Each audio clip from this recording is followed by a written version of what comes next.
ప్రపంచ స్థాయి నలందా విశ్వవిద్యాలయాన్ని నిష్కారణంగా నాశనం చేసిన మహాపాపం ఊరికే పోలేదు. మతోన్మాద నరపిశాచి బఖ్తియార్ ఖిల్జీ అవమానాల పాలై ఆదరించేవారు లేక కుక్క చావు చచ్చాడు. అది ఎలా అనుకున్నారు? Through excessive grief sickness now overcame Mohammed ఈ Bakhtiyar and mostly out of shame at the women and children of those who had perished. And whenever he rode forth, all the people from the housetops and the streets consisting of women and children would wail and revile him, so that from henceforth he did not ride forth again. In that state of anguish, Muhammad e Bhakhtiyar became ill and took to his bed and died. Some have related that when Bhakhtiyar was confined to his bed through sickness, an Amir of his, Ali Mardan, in some way went in onto him, drew the sheet from his face, and with a dagger assassinated him. Tabakat-e-Nasri by Maulana Minhajuddin Umari Usman, translated by Major H.G. Rawati, page 572. Mohammed Bakhtiyar గుర్రమెక్కి బయటకు వస్తే చాలు అతడి మూలంగా మరణించిన సైనికుల భార్యలు పిల్లలు తమ ఇళ్ల నుంచి వీధుల్లోనూ అతడు కంటపడగానే ఏడుస్తూ దారి పొడవునా అతడిని తిట్టిపోసేవారు. సిగ్గుతో చితికి అతడు బయటికి రావటమే మానుకున్నాడు. పరాభవం వల్ల విపరీతమైన దుఃఖంతో అతడు జబ్బుపడి మరణించాడు. మంచాన పడి ఉండగా అతడి కింద పనిచేసిన అలీ మర్దాన్ అనే అమీరు ఎలాగో చొరబడి అతడి మొగం మీద బట్ట లాగేసి బాకుతో పొడిచి చంపాడు అని కొందరు చెప్పారు అని తబకాత్ నాసిరీ గ్రంథంలో మౌలానా మిన్హాజుద్దీన్ రాశాడు. ఎవరి జోలికి వెళ్ళక విద్యా వ్యాసంగంలో ప్రశాంతంగా జీవిస్తున్న సాధు సజ్జనుల తలలు వేల సంఖ్యలో నిరికించిన నీచ నికృష్టుడికి మచ్చిశాస్తే అయింది. ఇంతకీ అంతలా చెలరేగి తనకు ఎదురే లేనట్టు విర్రవేగిన దుష్టుడి కొమ్ములు విరిచి జీవోత్సవాన్ని చేసిన వీరుడెవరు? వేల సైన్యంతో దండెత్తి బీహారు బెంగాలులో విశాల రాజ్యాలను సునాయాసంగా ఆక్రమించగలిగిన బఖ్తియార్ ఖిల్జీ దూకుడుకు ముకుతాడు వేసి జన్మలో మళ్ళీ కోలుకోలేనంతగా యుద్ధరంగంలో చావు దెబ్బతీసిన హైందవ ప్రభువు పేరేమిటి? అది మాత్రం మన చరిత్రకారులు చెప్పరు. ప్రామాణిక చరిత్ర గ్రంథాలుగా చలామణిలో ఉన్న మోతుబరి పుస్తకాలు దేనిలోనూ ఆ ఊసు ఎంత వెదికినా కనపడదు. కామరూప రాజ్యంలో బఖ్తియార్ ఘోర పరాజయానికి సంబంధించి స్టాండర్డ్ చరిత్రకారులందరికీ ఇందాక ఉటంకించిన తబకాత్ నాసిరీయే ఏకైక ఆధారం. అందులోనూ కామరూప రాజు టిబెట్పై దండయాత్రలో బఖ్తియార్తో చేతులు కలపబోయి తిరుగు ప్రయాణంలో అతడిని తిప్పలు పెట్టాడని వర్ణించడమే తప్ప ఆ రాజు పేరేమిటో ఎక్కడా చెప్పలేదు. ఆ రాజు పేరు పృథు అని కేఎల్ బారువా తన ఎర్లీ హిస్టరీ ఆఫ్ కామరూపలో ప్రతిపాదించినా కాదు అసలు తురక గ్రంథంలో పేర్కొన్నవాడు కామరూప రాజే కాడు, అతడి పేరు పృథువు కాదు అని ఘరానా చరిత్రకారులు గయ్యమన్నారు. ఈనాటికి పిల్లలకు చెప్పే చరిత్ర పాఠాల్లో బఖ్తియార్ ఖిల్జీని మట్టి కరిపించిన హిందూ రాజు పేరు కానీ అసలు అలాంటి యుద్ధం ఒకటి జరిగిందన్న ఊసు కానీ ఎక్కడా ఉండదు. చరిత్ర రచనను కబ్జా చేసిన కమ్యూనిస్టులు కమ్యూనలిస్టులు కూడబలుక్కొని జాతీయ చరిత్రకు జాతీయ వీరులకు తగని అన్యాయం చేసినా ఎవరూ చెరపలేని శిలా శాసనాలలో జానపదుల గుండెల్లో స్థానిక ఐతిహ్యాలు సంప్రదాయాలలో హైందవ ధర్మవీరుడు అద్భుత యోధుడు పృథు మహారాజు వీరగాథ నేటికి చెక్కుచెదరలేదు. 8 శతాబ్దాల కిందట 1206 సంవత్సరంలో ఈశాన్య భారతాన్ని ఇస్లామిక్ ఆక్రమణ కిందికి తేవాలని తెగబడిన బఖ్తియార్ ఖిల్జీ అనే మతోన్మాద దురాత్ముడిని చరిత్రాత్మక యుద్ధంలో పృథు మహారాజు మళ్ళీ లేవకుండా నడుము విరగగొట్టి హైందవ ధర్మ పతాకాన్ని దుర్నిరీక్ష్యంగా అజేయంగా ఎగిరేట్టు చేసినది చైత్ర శుక్ల త్రయోదశి రోజున. ఆ వివరం ఉత్తర గువాహతిలో పృథు మహారాజు అద్భుత పరాక్రమాన్ని చిరస్థాయిగా చాటిన కండహాయ్ బొరోక్సీ బోవా 12 శిలాశాసనంలో పేర్కొన్నారు.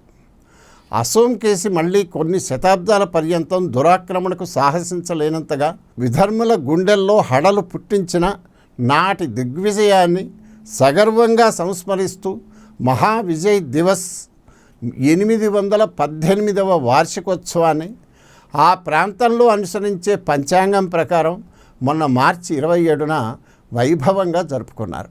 మన కాలంలో అసోంగా వ్యవహరించే ప్రాంతాన్ని పూర్వం కామరూప అనేవారు. ప్రాచీన రామాయణ మహాభారత కాలాల్లో అది ప్రాగ్జ్యోతిషంగా ప్రసిద్ధి చెందింది. నరకాసురుడు తమ మూల పురుషుడని చెప్పుకునే చంద్రవంశ ఖేన్ రాజవంశానికి చెందిన పృథు అనబడే విశ్వసుందర దేవ తన తండ్రి వల్లభదేవ మరణానంతరం 1185లో కామరూప సింహాసనం అధిష్ఠించి 1228 వరకు 43 ఏళ్ల పాటు రాజ్యమేలాడు. ఆఫ్ఘనిస్తాన్ నుంచి దిగబడిన తురుష్కులు హిందూ దేశం మీద మాటి మాటికి మిడతల దండులా పడి ఆధిపత్యం కోసం భీకర యుద్ధాలు సాగిస్తున్న సమయాన నిరంతరం అప్రమత్తంగా ఉండి శత్రువుల కదలికలను కనిపెట్టి చక్కని వ్యూహ చతురతతో ధైర్యంగా పోరాడి మొత్తం ఈశాన్య భారతాన్ని ఇస్లామిక్ గత్తర నుంచి కాపాడిన వాడు పృథు మహారాజు. కిందటి ఎపిసోడ్లో మనం చూసిన నలంద విశ్వవిద్యాలయ విధ్వంస కాలానికి చిన్న తరహా దుండగీడు అయిన భక్తియార్ నలంద, వదాంతపురి, విక్రమశిల వగైరా బౌద్ధ విహారాలను, చైత్యాలను నాశనం చేసి బీహార్లో విశాల ప్రాంతాలను కొల్లగొట్టి పెద్ద సంపద దోచుకుని అందులో కుతుబుద్దీన్కు వాటా ఇచ్చిన తర్వాత ఢిల్లీ సుల్తాన్కు భక్తియార్ తెగనచ్చాడు. తూర్పు వైపు టర్కిష్ సుల్తానేట్ ప్రాబల్యాన్ని విస్తరించే బాధ్యతను మొత్తం అతడికే కుతుబుద్దీన్ అప్పగించాడు. రాజాదరణతో అతడు మరింత మదించి మహాబలోపేతుడు అయ్యాడు. బీహార్ను కబళించిన మీదట 1204లో బెంగాల్ మీద పడ్డాడు. నవద్వీపం నదియా రాజధానిగా అప్పుడు వంగరాజ్యాన్ని ఏలుతున్నవాడు లక్ష్మణసేనుడు. అతడు పిరికి పంద. భక్తియార్ 12,000 గుర్రాలతో తన రాజ్యం మీదకి దండెత్తగానే అతడు రాజధాని విడిచి పరారయ్యాడు. బెంగాల్ సునాయాసంగా ఖిల్జీ వశమైంది. నదియాను పట్టుకున్నాక అతడు 1205లో దేవకోట మీద దండెత్తాడు. దురాక్రమణల దోల తీరక ఏకంగా ప్రపంచానికి పైకప్పు అనుకునే టిబెట్ మీద కన్నేశాడు.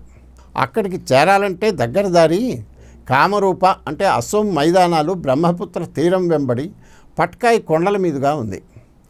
అందరూ ఉటంకించే తబకాత్ నాసిరీలో ముస్లిం చరిత్రకారుడు మినహాజుద్దీన్ ఎక్కడో విన్నది పిక్కి అల్లిన కథ ఏమిటంటే మెజ్ తగకు పెద్ద అయిన వాడొకడు భక్తియార్ గారి జ్ఞానబోధకు ముగ్ధుడై మహమ్మదీయ మతం స్వీకరించి అలీ అని పేరు మార్చుకున్నట్ట. కొండ కోనలను దాటించి ఖిల్జీ సేనను టిబెట్ వరకు దగ్గరుండి తీసుకువెళ్ళటానికి అతగాడు ఒప్పేసుకున్నట్ట. ఆ ప్రకారమే 10 రోజుల పాటు బ్రహ్మపుత్ర నదికి ఎగువన కొండల గుండా 10 రోజులు నడిపించి కత్తిరించిన రాళ్లను 20 పైగా తోరణాలుగా అమర్చి ఉన్న ఒక పురాతనమైన రాళ్ల వంతెన దగ్గరికి చేర్చాట. ఆ వంతెన కాపలాకు కొంత బలగాన్ని ఉంచి భక్తియార్ దర్జాగా వంతెన మీద బ్రహ్మపుత్రను దాటి కామరూప రాజ్యంలోకి ప్రవేశించాట. ఆ శుభవార్త వినగానే కామరూపరాజు అనగా పృథు మహారాజు ఎగిరి గంతేసి ఖిల్జీ గారికి నమ్మకస్తుల ద్వారా ఓ విన్నపం పంపెట్ట. ఏమనంటే, టిబెట్ మీద దాడికి ఇది సరైన రుజువు కాదు. తమరు వెనక్కి మరలి వచ్చేడు రాగలిగితే నేను నా సైన్యంతో మీకంటే ముందు నడిచి టిబెట్కు తీసుకువెళ్ళి సర్వ విధాలా సహకరించగలను అన్నట. భక్తియార్ గారేమో నీ సలహా సహాయం ఎవడికి కావాలా గన్నాయి అన్నట్టు ఆఫర్ తిరస్కరించి అలీగారు మార్గదర్శిగా టిబెట్ కొండల వైపు సాగిపోయాట. ఇదంతా ఒట్టి కోతలే. ఆ పుస్తకంలో చెప్పిన భౌగోళిక వివరాలకు వాస్తవ స్థితికి పొంతం లేదు. ఆ దారిన టిబెట్ చేరే అవకాశం లేదు అని తబాకత్ గ్రంథాన్ని ఇంగ్లీష్లోకి అనువదించిన మేజర్ హెచ్జి రావర్టియే ఫుట్నోట్లో కుండబద్దలు కొట్టాడు. కాబట్టి ఆ రాత ఆధారంగా పృథు మహారాజు ఖిల్జీతో చేతులు కలపబోయాడన్న కథనం పచ్చి అబద్ధం. తబాకత్ నాసిరీ అనువాదకుడు రావర్టి సహేతుకంగా నిరూపించినట్టు భక్తియార్ వేరేదో దారిన సిక్కిం కొండల మీదుగా టిబెట్ చేరాడు. మహమ్మదీయ చరిత్రకారుడే రికార్డు చేసిన దానిని బట్టి అక్కడ భక్తియార్కు ప్రశస్తమైన శృంగభంగం అయింది. అక్కడ పట్టణం మీద పడి మామూలు తరహాలో తురక మూకలు స్త్రీలను చెరిచి జనాలను హింసించి దోపిడీలు చేయబడితే ఆ ఊరి మధ్య కోటలోని సైన్యం వచ్చి తురకల పని పట్టింది. సమీపంలోని నగరం నుంచి 50,000 అదనపు బలగాలు తమ మీద యుద్ధానికి రానున్నాయని సమాచారం అందింది. దాంతో బక్తియార్కు అతడి సేనకు గుండెలు జారి ఉన్న పళాన కాళ్లకు బుద్ధి చెప్పి ప్రాణాలు దక్కించుకోవాలనుకున్నారు. వెనక్కి మరలి పారిపోయే వీలు లేకుండా వచ్చిన దారిని టిబెటన్లు మూసేసి విచ్చుకచ్చులతో కాపలా ఉన్నారు. కాబట్టి చచ్చి చెడి ఇంకో రూట్లో కామరూప రాజ్యంలోకి 1206 సంవత్సరంలో చొరబడ్డారు. 10,000 గుర్రాలతో శత్రువు దండెత్తి వస్తున్న వైనం పృథు మహారాజు వేగుల ద్వారా ఎప్పటికప్పుడు తెలుసుకుంటూనే ఉన్నాడు. శత్రువులు తమ పైకి వస్తున్నట్టు తెలియగానే సాధారణంగా మన ప్రభువులు చతురంగ బలాలను వెంటేసుకుని అట్టహాసంగా దండు వెడలి పొలిమేర చెంతనే వీరోచితంగా ఏనుగెక్కి ధర్మయుద్ధం చేయటం రివాజు. కర్మంజాలక ఎటు నుంచో ఏ బాణమో ఏనుక్కో తనకో గుచ్చుకోగానే రాజు నేల కొరిగి సైన్యం కకావికలై రాజ్యం శత్రువు పరం కావటం అంతకుముందు దేశ చరిత్రలో లెక్కలేనన్ని పర్యాయాలు జరిగింది. పృథు మహారాజు వెనుకటి అమాయక చక్రవర్తుల వంటి వాడు కాదు. బీహార్ వంగ దేశాల్లో నలందాది పవిత్ర విద్యా ప్రాంగణాలలో బక్తియార్ పైశాచిక కాండ గురించి అతడు అంతకుముందే విని ఉన్నాడు. కాబట్టి దుష్టుడిని దుష్ట పద్ధతిలోనే పరమార్చాలని నిశ్చయించి పృథురాజు అంతకుముందు మన దేశంలో కని విని ఎరుగని విలక్షణ వ్యూహం పన్నాడు. పథకం ప్రకారం శత్రువులను లోపలి వరకు చాలా దూరం రానిచ్చి వారికి స్వాగత సన్నాహాలు చక్కగా చేశాడు. చుట్టుపట్ల ఎక్కడా వారికి తిండి నీళ్లు దొరకకుండా గ్రామాలను ఖాళీ చేయించి స్కార్చ్డ్ ఎర్త్ వ్యూహం ప్రకారం జల వనరులను ఆహార వనరులను శత్రువులకు అక్కరకు రాకుండా పాడుపెట్టాడు. ఈలోగా వానలు ముంచుకొచ్చాయి. అంటువ్యాధులు ప్రకోపించాయి. కడుపు కాలుతున్నా తినటానికి ఆహార పదార్థం అంటూ ఏది దొరకక చివరికి ముసల్మాన్లు తమ గుర్రాలను తామే చంపి పచ్చి మాంసంతో ఆకలి తీర్చుకునే దురవస్థ పట్టిందని ముస్లిం చరిత్రకారుడే రాశాడు.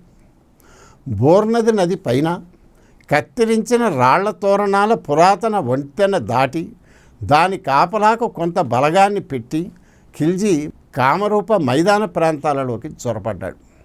అతడు అటు తిరగగానే మళ్ళీ ఆ దారిని వెనక్కి వెళ్ళే వీలు లేకుండా పృథు మనుషులు ఆ వంతెనను ధ్వంసం చేశారు. మైదాన ప్రాంతాలలో ఊళ్ల మీద పడి తమ అలవాటు ప్రకారం ఖిల్జీ సేన లూటీలకు దొమ్మీలకు తెగబడింది. పృథు మహారాజు ముందే స్థానికంగా ఉండే బోడో కోచ్ రాజబొంగి తెగల ముఖ్యులను అప్రమత్తం చేసి యుద్ధానికి సర్వసన్నద్ధం కావించి ఉంచాడు. అందువల్ల తురక మూకలు ఆగమాగానికి దిగగానే అన్ని వైపుల నుంచి స్థానిక తెగల బలగాలు కమ్ముకొచ్చి శత్రువులపై విరుచుకుపడ్డాయి.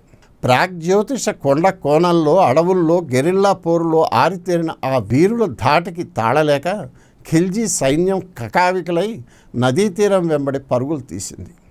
బ్రహ్మపుత్ర నదీ తీరం వెంబడి వ్యూహాత్మకంగా పొంచి ఉన్న పృథు మహారాజు 10,000 గుర్రాల ఖిల్జీ సేనను అదను చూసి అన్ని వైపుల నుంచి ఏకకాలంలో దాడి చేసి చక్కెర బంధాల్లో ఇరికించి ఒకానొక రోజున చావు దెబ్బతీశాడు.